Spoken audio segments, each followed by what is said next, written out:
Hello, beautiful souls. Kelly Siemens here.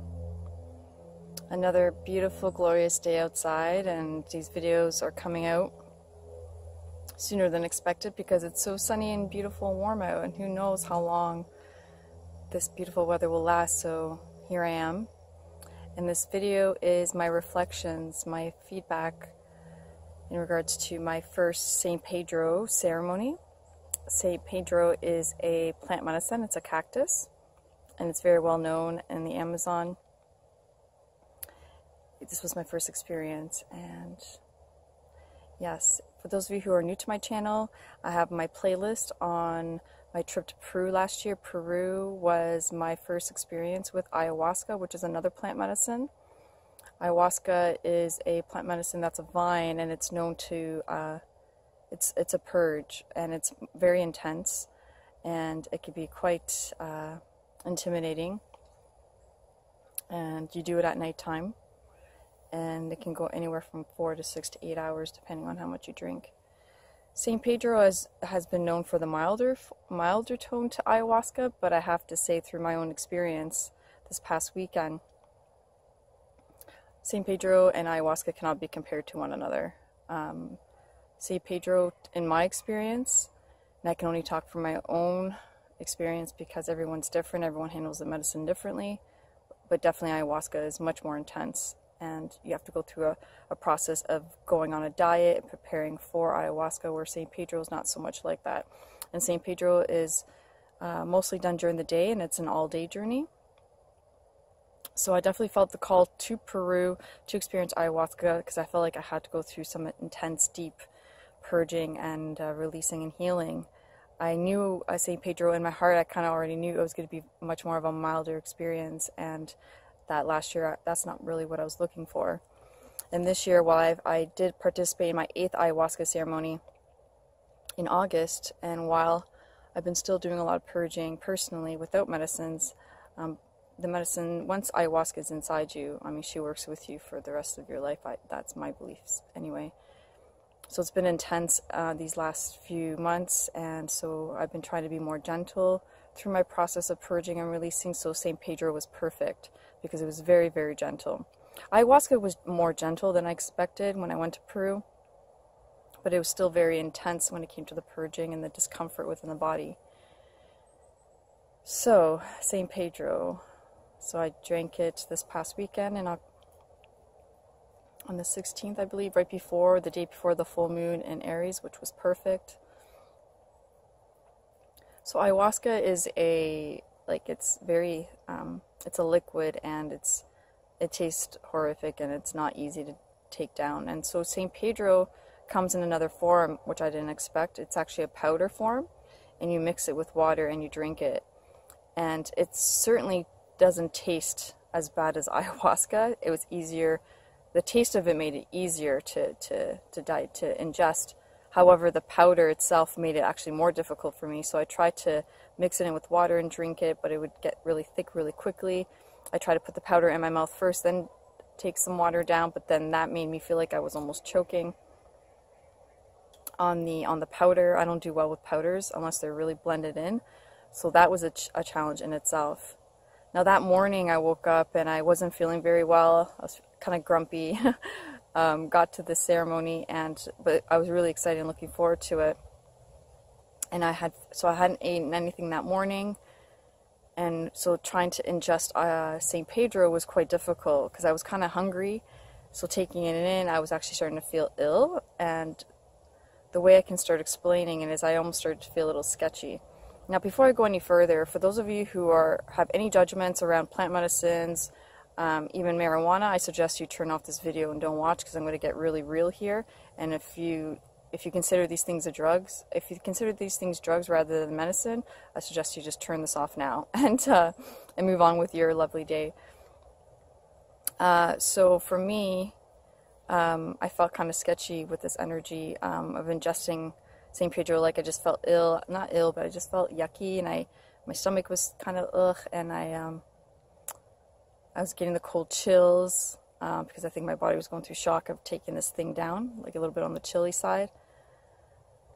And it was the perfect, beautiful day on the Saturday. The weather was amazing. I was worried that it was going to get cold or it was going to be a rainy day because we're in the fall season now, but it was a perfect, warm, beautiful day, beautiful spot to, and we were outside all day. So we drank the medicine around 10 a.m. and we sat outside, and I think a couple hours later we took a second dosage. And while I tried to take another dosage, halfway through the second one, I was like, oh, I can't, like, and unlike Peru, where there was moments I was pushing myself so hard, I feel like that was a test of divine saying, are you going to be gentle with yourself, or are you going to try to be Mr. Power, Mrs. Powerhouse, and take it all back? And I decided no. After drinking the second dosage, half of it, I was like, you know what, I can't. And at that point, I still haven't eaten. I was really hungry. Looking back now, I probably just should have forgotten about the fasting. I probably just should have ate some toast or something before going to the ceremony. But anyway, but that was interesting to witness, to see that I was listening to my body, listening to what I needed, and as much as I wanted more effects of the medicine, I took it easy and only drank a little bit the second time. And yes, very mild. I can honestly say it was more mild than my previous mushroom experiences. I've eaten mushrooms several times in my 20s. Haven't so much in my 30s. But yes, it kind of reminded me of that, but even much more of a milder tone. So there was no anxiety, there was no fear, there was no any of that. It was just, I became present. One thing that came around that was really clear for everybody, we were just present in the moment. We didn't have to worry. It wasn't like there wasn't this inner dialogue of the ego saying, "Ooh, maybe I should go here, maybe I should go there. Or what is this person going to think if I go over here? Or what if I say this? Or what if I say that?" Because we're really kind of narrating everything that we're doing and experiencing, and there was really none of that. There was a little bit of that in the beginning, but it was like I was witnessing it, and my ego was saying, maybe you should spend some time alone, Kelly. Go sit off somewhere and just be alone for a while. Another part of me is like, no, like you already spent so much time alone. Just enjoy this time with this company and take it all in, and don't mind being a little social. And there was moments I would just lay on the grass and look at the sky, and it was just so beautiful. And the moment I did that, those couple times I would just lay there on the ground, taking in Mother Nature and looking up at the sky, I would just start giggling and laughing, and my inner child was definitely present, and I just felt so content and peaceful and at ease with everything, and just being in that present moment. No thought of the future, no thought of the past. Sure, there was a little bit of reminiscence, thinking about certain things, but they were so fleeting and not even anything, and it was just such a beautiful experience. We danced, we laughed. There was drumming, and there was all these different sound equipment that people brought. So I got to do a little drumming, and I got to get my freak on and do some dancing. There was this one girl in our group. There was 12 of us in the group, including the facilitator, so I think either 12 or 14. And one of the girls who I met there, she started dancing, and I thought, oh, she's definitely showing me what I'm going to be doing later on. And then it was really sunny out. Everyone was getting into the music, and I was like, okay, I'm getting up and dancing. And I just, like, dancing is my form of expression. Maybe one day I'll make a video of me dancing and put it on YouTube. But seriously, looking back, like, it just reminds me of my old times. Because I used to party. I used to go to underground parties. I'm still into the electronic music. And my sun is in my face. So just dancing is a form of expression for me. It's like I don't even think about it. It's like the music takes over my body, and it's so it's a form of expression. It helps me to tap into my feminine, divine, sexual, creative, powerful energy.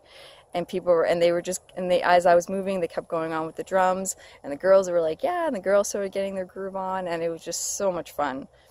It was just, again, completely different than ayahuasca. Ayahuasca's experiences, you're inward, and it can get quite intense and visual.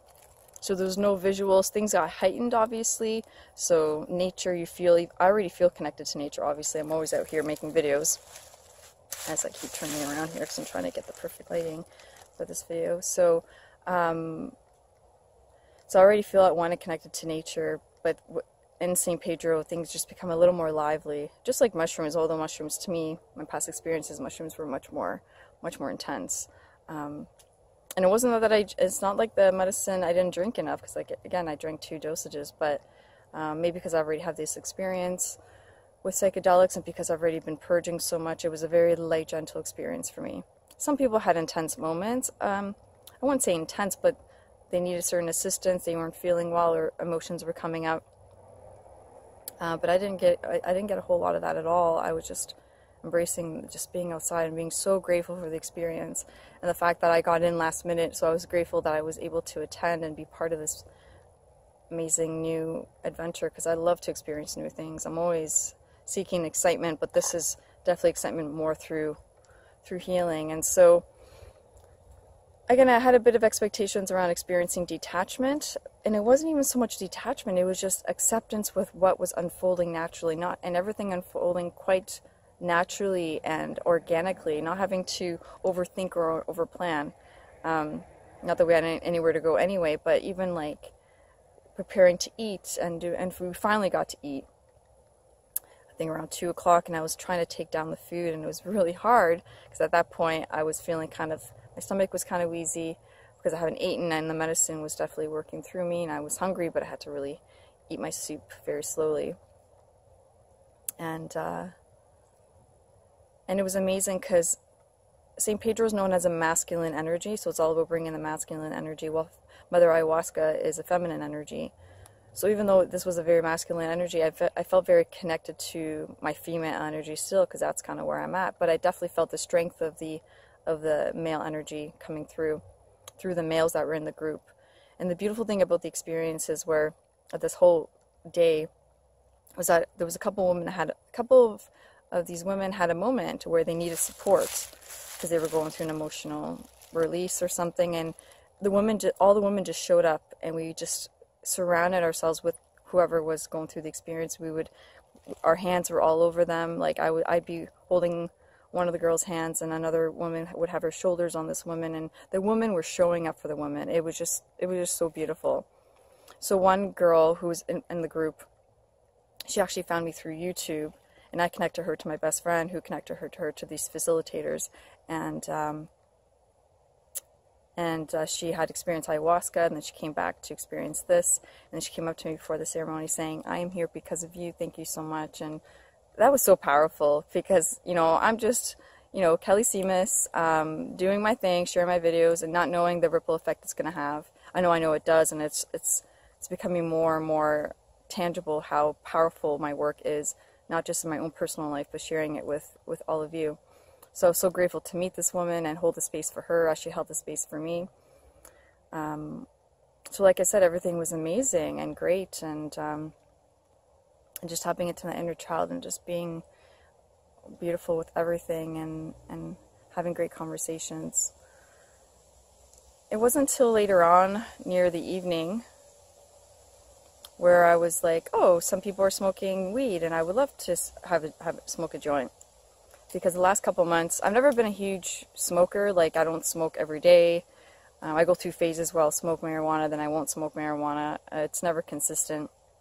But lately, in the last several months, I've been smoking pretty regularly. I wouldn't say every day, but close to that. And very small amounts, because I don't need a whole lot. But I've been using it as a medicine, as an antidepressant, because I've been going through some lows, but also helping me open my heart and my mind. But during that ceremony, some people had marijuana, and then they rolled a joint, and I said, yeah, let's smoke some. So once I did that, something shifted, and I just had to stop for a moment. Someone was passing by with their beautiful dog, gorgeous black lab. So as I was saying, I smoked a bit of a joint, and then that's when I started to get really in my head and really chatty. I mean, I naturally am chatty, but I felt like it overstimulated my nervous system. So I started getting in my head, which kind of teared away from that essence of being with the present moment and not being so much in my head with that energy. I don't have regret doing it. I mean, I didn't expect it, is what it is. It wasn't, but it really helped. Because shortly after that, I had a moment. Because there was this wise woman, part of our group, and she just was a channel of wisdom, and she was sharing information with my friend Karen, because my friend Karen was going through a moment, and she was releasing. And then she said something near the end that connected to what I'm going through. which is connected to the wounding of the infancy, of the birth of coming into existence, and having that wound of whatever happened in that hospital or whatever happened with that birth of the mother, and having that disconnect. And I really feel that was part of my karma and part of why I have such deep wounding in my life and why I feel so lonely and disconnected. And she was mentioning how when there's that kind of wound, it's actually necessary to start regressing back to early childhood energy. And then that's when I kind of stepped in and said, that's exactly what I'm experiencing right now, as I mentioned in previous videos. And that's when I started crying. And then the women showed up for me, and they held me. And the one woman who knew me from YouTube, she gave me, she wrapped my shoulders with a blanket. I didn't even know at the time because I was just crying and releasing. And one of the women there, oh, so beautiful. Another woman. She's Portuguese, and earlier on in the day, I passed by her, and I said, and I had to stop because something told me, you know her from a past life. And so I went up to her and I said, hi, and I said, we already introduced ourselves earlier, but I had to ask her, what's your origin, like what's your culture? And she's like, well, what do you mean? And I was like, well, are you Portuguese? And she says, yes, I am. And I said, oh, wow, I am too. And I'm like, what part of Portugal? And she's from the Azores, which my family's from the Azores. And she's from the island, São Miguel, which is where my family's from. She was actually born and raised there, so she came to Canada later on. And she embodies the Portuguese woman, like that culture. And I was telling her how that even though I was born here, my family background, both my mom and my father, my mother and my father, are both strong from that place. They came here young. They got married and had me. But that I've denied being Portuguese. I've actually denied the culture because I felt so different, and I didn't want to conform to being Portuguese or to even being known as being Portuguese. And I noticed that was actually part of the pattern of shame and guilt around trying to be something other than where I've come from. And I realized that also has to do a lot with my pain, not fully embody the fact that I am Portuguese. I'm this beautiful Portuguese woman. I should honor my culture, and my ancestors. And I haven't, because I've carried so much of their wounding and so much of the ancestral stuff. I didn't realize that was actually so apparent until I met this woman in this group. And she was next to me, and she was singing to me Portuguese like lullabies, or just songs as she was consoling me amongst these women. And one thing that she really made apparent to me is that in Peru, working with the Shipibo shamans, they sing to you. They sing that they call the Icaros, and the songs have a story. They help shift energy, and I love their singing, and it would bring up my inner child, and I would dance and I would cry, and or not dance, but I would sway back and forth and go with the songs and the singing, and it brought up my inner child. And this Portuguese woman, she said, you know, the way they sing is very similar to how our ancestors and our relatives sing Portuguese songs, especially the more uplifting like riddles and songs. And I thought, oh, like that was like, wow, that's so true. No wonder I'm connected to that singing and that energy, because it reminds me of my culture and their singing, and how they sing to their children, and even just their own festives and how they sing. And I was like, wow. And this woman, like, I was so grateful that she was part of the group, because she reminded me of owning my ancestral background, owning the fact that I am Portuguese, not denying it. I mean, I forgive myself for it, because I know part of my journey here was not to conform. It didn't matter what kind of family I was born into, whether it was Portuguese, Italian, or whatever. I was going to eventually, you know, go and do my own thing and be the black sheep of the family, so to speak. But I realized that is such an important part of who I am in this life, and to respect and honor my ancestors and what they've gone through. And now I'm starting to get a lot more insight around why I've chosen this family, why I've chosen this path with my family, with this heritage, with this background. And that's a whole other deep conversation in itself, but it's pretty powerful. But being very hardworking, being very loyal, being very dedicated is part of my background. We're hardworking people and practical people. And I've known, even though I'm very spiritual and mystical in many ways, I have a very strong practical side.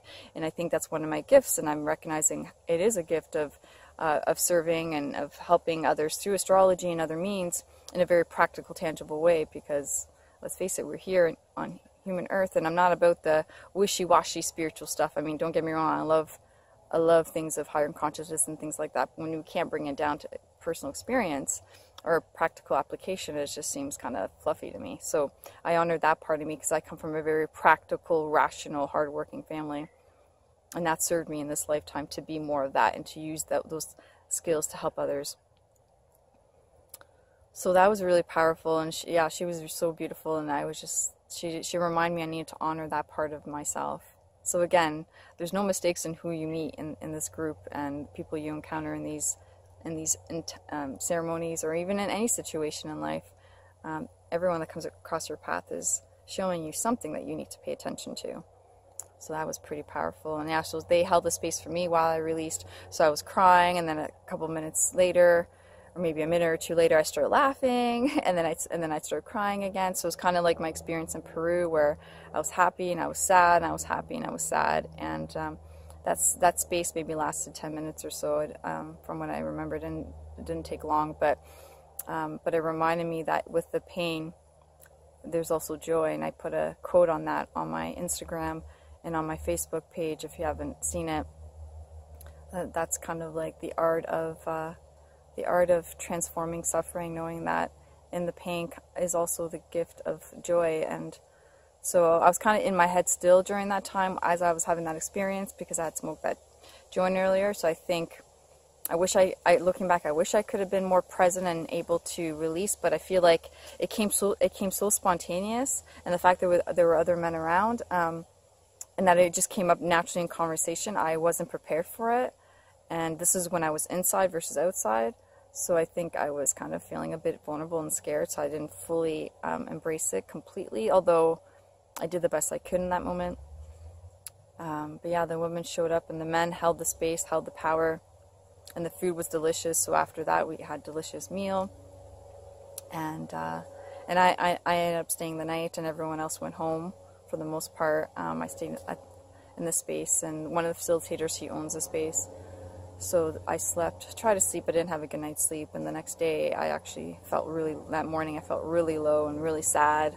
And I had a good conversation with him. He was sharing some of his personal journey and experiences. I was sharing my recent struggle with my love addiction and this particular person who I've been in a recent relationship with, but not officially a relationship, but I'm coming to terms that yet again, I've attracted another narcissist into my life.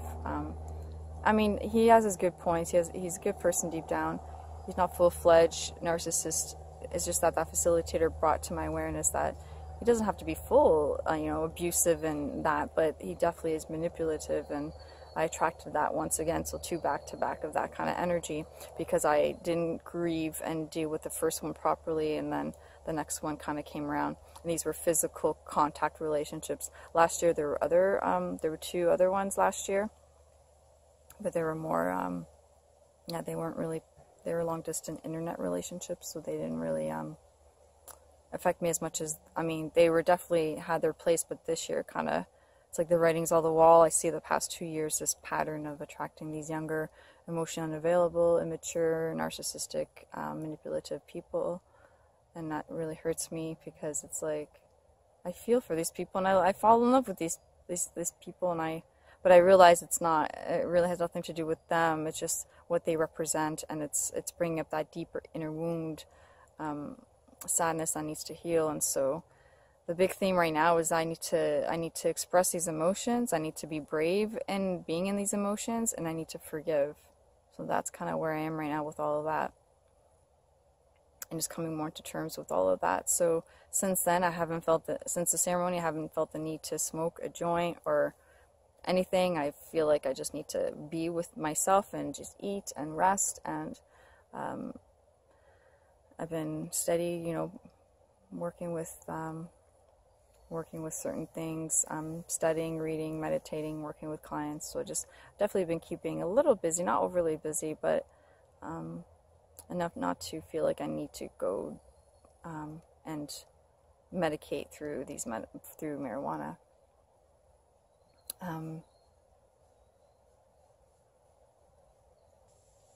Another cute dog passed by.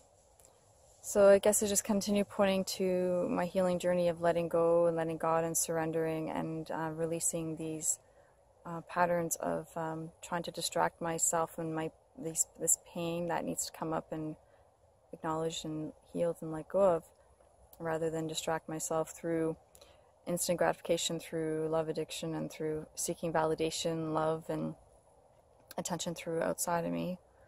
So I feel like this is part of my mission, is to inspire and help other women who are on this path, who are going through these experiences, who are empaths, who are sensitive, who are like me, who have similar wounding, and who struggle with this. I said it before with the last relationship, but I'm going to say it again with this one. Like, this is it. Like, I can't continue doing that. I can't continue, like, stepping into these red flag. I can't go in the direction of these red flags when it's, I mean, I could, free will, but I don't want to really put myself through this anymore. I want to truly just love myself, and I'm still open to meeting people and connecting, but right now it's like, I got to be really careful with who I extend myself to, because I'm realizing too, even though I know this is just becoming more apparent, that I'm very psychically sensitive, and so I can't be around this toxic lower energy, because it just takes my life force away, and it's just not good. So that's about it. I'm just trying to think of anything else. Just knowing that that present moment and just letting things unfold naturally is going to be part of my everyday intention. Because I realize another part that I'm coming to terms with is the fact that I'm here to let go of my old tendencies of forcing things to happen and making things happen, and surrendering to what is happening, and putting my intent in and my efforts in when things are in flow. But if I'm feeling that pressure, I need to surrender.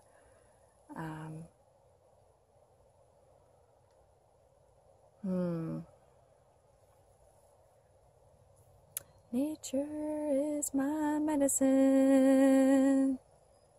I sing better like when I don't sing on video, but I love singing. I love dancing more though. I don't really love singing. I mean, singing is cool, but dancing is just amazing. So I'm just glad and my friend Karen hadn't seen me dance like that before, because she was not part of my old lifestyle of partying and dancing, and she was like, wow, girl, you can dance. And I love it. So I'm so grateful for St. Pedro. I definitely feel St. Pedro was exactly what I needed, and that medicine has definitely shifted things, and it's putting things in perspective now, and the writing's on the wall, and there's no more denying it. There's no more sugarcoating. As much as I said this before in previous videos, I feel like I was still hanging on and still going through the motions of dealing with stuff, but now it's becoming clear that I have to really be with myself and be with my journey, and the right relationship will come when it's time, and right now it's not the time. And then I need to validate and honor and love and give the attention to my inner child, and then give that away to people like you through sharing videos and working with clients one-on-one.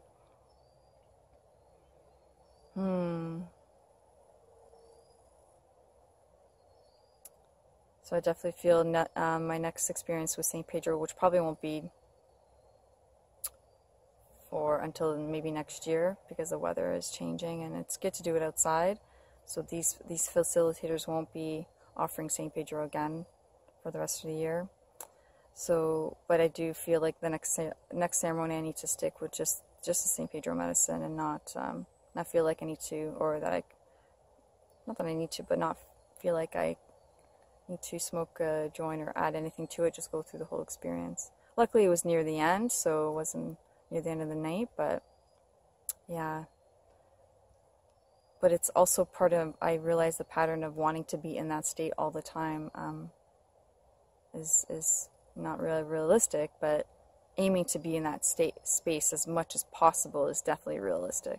But I can't always be in that state, and that's part of my addictive pattern of wanting to be in this state, or just this state, which I am in nature when things are in flow, but life throws curveballs, and there's also responsibility, and being a practical person, it's like sometimes you gotta focus, and sometimes it's not all peaceful and easy, so to be okay with that too.